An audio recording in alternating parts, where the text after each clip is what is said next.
Hola, ¿qué tal? Bienvenido, muy buenas noches. La reciente aprobación del uso de la marihuana para tratamientos médicos e investigación científica conduce a la siguiente reflexión. ¿Cuáles son los padecimientos que requieren algunos de los derivados de la cannabis para uso terapéutico? ¿Quiénes pueden accesar a ellos? ¿Este importante paso extiende el margen para su uso recreativo? Yo soy Julieta Mendoza, acompáñeme. Vamos a analizar juntos este tema a fondo.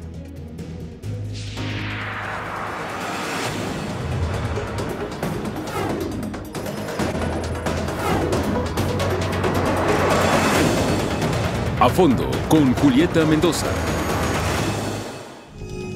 Apenas hace un poco más de un mes, en México se logró un importante paso en esta materia. En la Cámara de Diputados se aprobó el dictamen que modifica la Ley de Salud para legalizar el uso medicinal y científico de la cannabis. Analizaremos su alcance y beneficios, así como los padecimientos y el tratamiento que requieren el uso de la marihuana.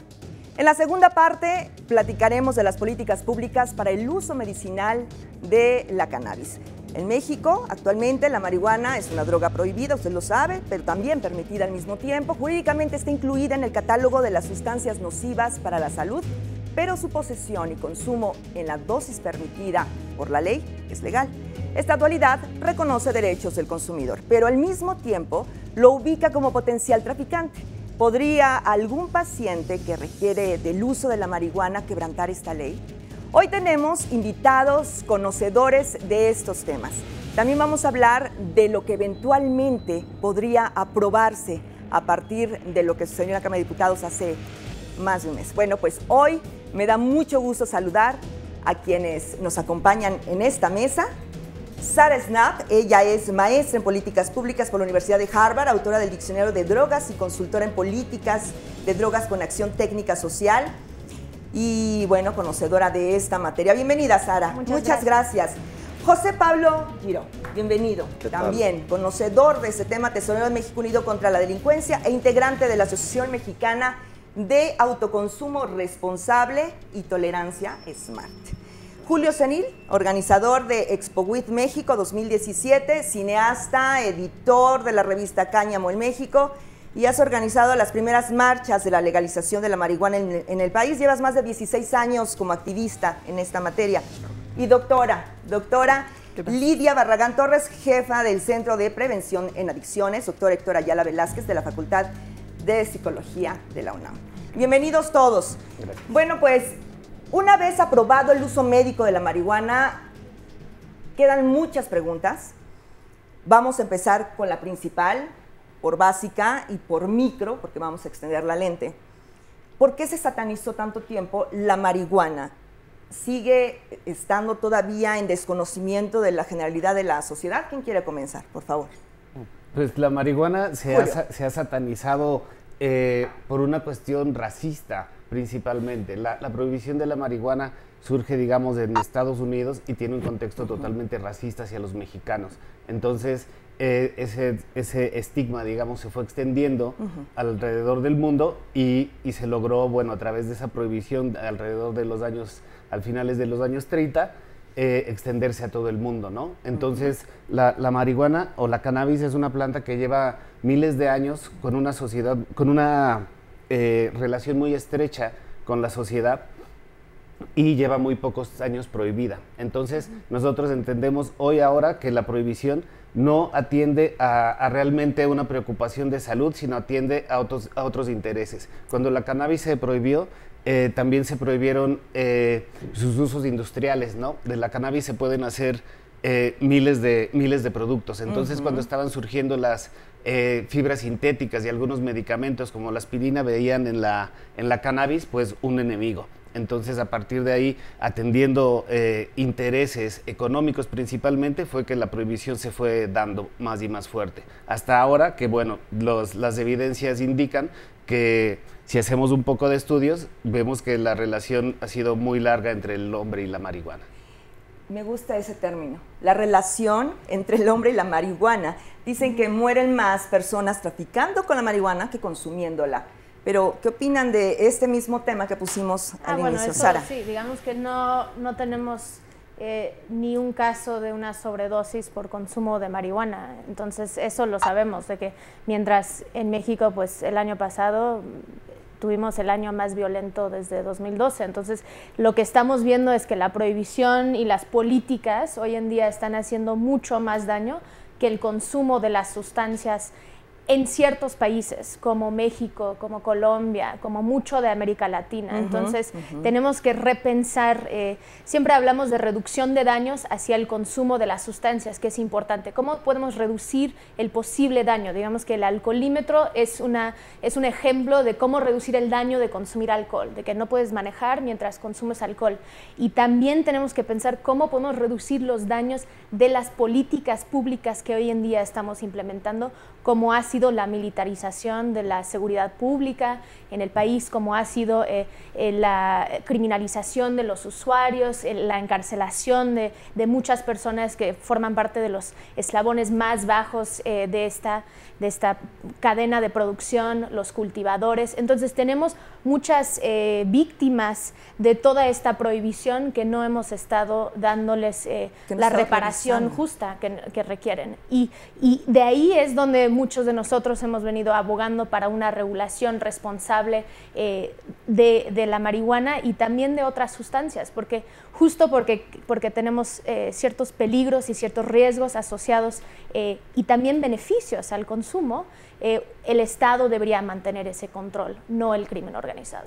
Las políticas públicas, es lo que vamos a platicar más tarde, pero me encanta porque estamos poniendo, de veras, este programa está tan interesante y quiero exprimir el conocimiento de cada uno de ustedes, porque cada uno tiene un perfil muy definido, tiene un porqué, y la argumentación que soporta su postura es lo interesante. A ver, hemos hablado de por qué se ha satanizado y con los ingredientes o elementos nuevos que aportaron Sara y Julio. Sí, adelante. Adelante, doctora. Bueno, pues yo, en base al trabajo en el Centro de Prevención en Adicciones, doctor Héctor Ayala Velázquez, de Facultad de Psicología de la UNAM, considero que es importante precisamente la información objetiva, precisa, que llegue a nuestra población, y yo creo que parte de ese trabajo es este tipo de programa, y bueno, contribuir en realmente señalar pues algunas de las consecuencias sí asociadas al consumo. Por ejemplo, el riesgo que tiene que ver con pasar de un uso a un abuso y a una dependencia, ¿verdad? Que sería un riesgo en el consumo de acercarse inicialmente a la sustancia, que también es parte de señalar y enfatizar esta información a la población para su toma de decisión acercarse a la sustancia, sobre todo cuando esto ocurre en edades iniciales, en edades bajas de edad. Ya sabemos que si se empieza en una edad menor el consumo, en la adolescencia, ¿verdad? Todavía la corteza no está terminada de desarrollar y la conducta pasa a ser más impulsiva, de tal manera que también el cerebro aprende que para hacer frente a todas las exigencias de la vida diaria, pues la condición para hacerlo es bajo una condición de consumo. Pero también la otra parte que tiene que ver con si hay un impacto en la coordinación motora, ¿verdad?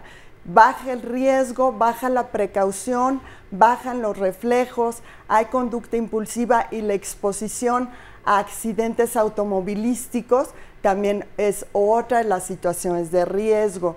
Lo que ya también nos señalaba la doctora Nora Volkow en términos de disminuir la atención, la concentración, la memoria, que son fundamentales para nuestra formación, para nuestro aprendizaje, para adquirir competencias, para enfrentar nuestra vida y para ser productivos en la sociedad de nuestro país. Eso podría pasarnos incluso con los cigarros, ¿no? Con el cigarrillo, con el alcohol, ya sucede. Sí, no, lo importante entender es que no estamos abogando porque todo mundo use marihuana todo el día y que los niños se la pasen drogados todo el día. No. Lo que se está abogando es que las personas responsables de cierta edad puedan decidir utilizar algo que es riesgoso y tiene algunos riesgos, como dice la doctora, no son tantos como nos han hecho pensar, pero sí tiene riesgos. Pero lo importante es, como dice Sara, combatir con prohibición ha hecho que los daños sean mucho peores. Es decir, uno está combatiendo con militares, con policías, a un mercado negro que se da porque existe, ¿no? Es muy hipócrita. La prohibición fomenta el mercado negro. O sea, el consumo existe y lo único que estás haciendo es, en el camino, matar a mucha gente y obligar a que la gente que quiere consumir caiga con el mercado negro. Entonces, lo que nosotros abogamos es el gobierno, la labor del gobierno es regularlo responsablemente y decir, por supuesto, no se puede manejar si fumas, por supuesto, no se puede operar maquinaria, por supuesto, no se puede ir a trabajar, o sea, es razón de que te corran si vas drogado, ¿no? Obviamente. Una regulación responsable, como la existe con el alcohol. Y si hay un alcoholímetro, se me antoja que podría haber un marihuanómetro. Claro. Podría haber, aunque es más difícil, es mucho más difícil poder ver cuál es la cantidad de THC que una persona trae en su cuerpo. Exacto. Y eso por si consumes diariamente, entonces tú puedes consumir y no te afecta tanto. Digamos que cuando tienes un consumo de varios años y han hecho los estudios y lo ponen en un coche y la persona se pone a manejar, y de verdad no tiene los mismos efectos que una persona que fuma por primera o segunda vez o solo una vez al mes. Entonces, uno también se va acostumbrando y eso no tiene que tener ciertos riesgos. Naciones Unidas, ellos mismos, la Oficina del Delito y Drogas, estiman que solo el 9% de las personas que consumen marihuana a nivel global generan un uso problemático o una dependencia. Entonces también es muy importante saber que 91% de los usuarios actuales de marihuana no tienen un uso problemático, no tienen una dependencia física y más bien lo hacen por placer, es un uso terapéutico, es algo que llegan a su casa y fuman cuando en vez de tomar alcohol. En lugar del whisky en las rocas me tomo... Bueno, lo demás. Y lo que vimos, es que en un estudio que acaba de salir de la encuesta global de drogas, que lo hicimos aquí en México con 1,300 personas, todos usuarios de drogas que están identificados, ellos mismos autoidentifican como usuarios de drogas, no consumen marihuana, la mayoría consumen marihuana, pero no consumen 12 horas después de despertar. Entonces, esto no es algo donde estás fumando todo el día, sino que ellos están siendo responsables en su consumo, como somos la mayoría de la gente en la mayoría de los comportamientos que tenemos. Claro, eso ya depende, y ya es personalizado, de eso tú nos tendrás que platicar. Tengo 3 minutos antes, menos de 3 minutos para irnos al primer corte, pero yo quiero saber, antes de irnos, la opinión en 30 segundos de cada uno de ustedes de esto que se aprobó como el uso medicinal de la marihuana, que entiendo, y ustedes lo van a explicar en un momento, al regreso, que son las sustancias, no es fumarnos la marihuana, sino es extraer ciertas sustancias para el uso medicinal. Claro. ¿Tu opinión, Julio? Bueno, yo creo que no tiene que ver con las demandas legítimas que venimos reclamando desde hace más de 17 años, falta muchísimo. Falta muchísimo. Sí, es una ventana que va a ayudar con ciertos usuarios, pero no aborda todas las necesidades de los pacientes, ni tampoco empieza a enfrentar el fallo de la Suprema Corte de noviembre de hace año y medio. Doctor. No es la marihuana la que se está legalizando, es como bien lo dices, Julieta, es ingrediente activo, ¿verdad?, de la marihuana la que le está dando este uso médico. Y hay que precisarlo porque no es la marihuana la que tiene esta finalidad terapéutica. Y esto tiene que ver con favorecer el que no se tenga la idea de que es la percepción de que la sustancia, la marihuana, tiene que ver con ser medicinal, ¿verdad? Sustancias cancerígenas asociadas a fumar marihuana, incluso más allá, más elevadas que el tabaco. Entonces hay que considerar ese riesgo. Hay que conocerlo. ¿Tu opinión, Julio? Se queda muy corto. Es de hecho increíble que haya estado prohibido o que tengamos que regular una cosa, ¿no? Es decir, se me hace increíble que no podamos usar todas las moléculas y todas las sustancias para curar gente, todas. ¿Se puede? ¿Se puede, Pablo? Están prohibidas hoy, ¿no? Entonces ahora ya se puede, pero solo como medicina, es decir, tienes que pasar el proceso ante COFEPRIS, hacer las pruebas, sacar una aspirina, una medicina así tipo, Entonces, realmente es un paso muy pequeño. Muy pequeño, y con eso nos quedamos. Vamos a extender la opinión. Lo voy a dejar con las palabras del presidente Enrique Peña Nieto. Él se refería precisamente de esto, a lo que se alusión Sara. Regresamos.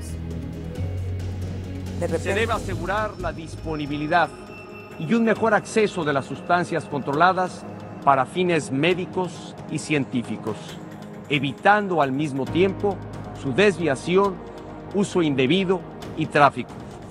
Esta propuesta se deriva del amplio debate nacional sobre el uso de la marihuana al que convocó el Gobierno de México con expertos, académicos y representantes de la sociedad civil. Como presidente de México, en esta sesión especial, doy voz a quienes ahí expresaron la necesidad de actualizar el marco normativo para autorizar el uso de la marihuana con fines médicos y científicos.